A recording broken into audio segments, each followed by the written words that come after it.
Il-qorti laqet l-appell brabta mal-każ ta' 3 irġiel illi affaċċjaw akkużi li żammew ġurnalisti wara l-famuża laqgħa tal-kabinett li kienet saret tard bil-lejl f'Kastilja fl-eqqel tal-kriżi politika ta' Novembru 2019. Monique Agius, Miguel Xwireb u Julian Bonnici kienu fost il-ġurnalisti fil-kamra li qabdu dak li seħħ permezz tal-mobiles tagħhom. Wara li eżaminat filmat ta' 6 minuti u provi oħra mresqa, l-ewwel qorti konkludiet li l-elementi ta' arrest illegali ma kinux ġew ippruvati. Issa fl-appell l-imħallef Aaron Buġejja sab lil Jody Pisani, Mark Gauci u Emmanuel McKay ħatja tal-li żammew lill-ġurnalisti kontra l-volontà tagħhom fi tmiem il-konferenza tal-aħbarijiet straordinarja wara dik il-laqgħa maratona. Huma ġew liberati bil-kundizzjoni li ma jwettqux reat ieħor fi żmien 6 xhur. Wadeja Al-Marbi kien ikkundannat 4 snin ħabs mill-Maġistrat Gabriella Vella tal-li seraq minn karozza u attakka lil sit l-istess vettura Nadine Muscat. Fil-qorti jixedet kif meta seħ l-inċident ikkonfrontat lil Al-Marbi li ħarab bl-affarijiet tagħha,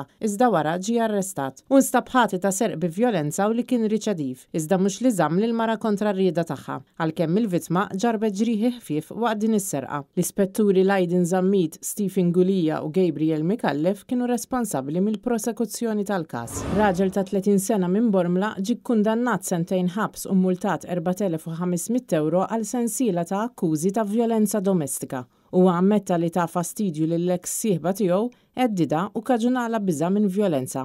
Ir-raġel ammetta wkoll li kiser sentenza sospiża li kiser il-kundizzjonijiet tal-ħelsien mill-arrest u li sar reċidiv. Minn barra s-sentenza ta' ħabs, l-akkużat ġie ordinat iħallas multa u konfiskat 500 euro bħala garanzija personali. Il-qorti ħarġet ukoll ordni ta' trażżin għal 3 snin biex tipproteġi lill-vittmi. Il-prosekuzzjoni f'dan il-każ tmexxiet mill-ispettur Omar Zammit.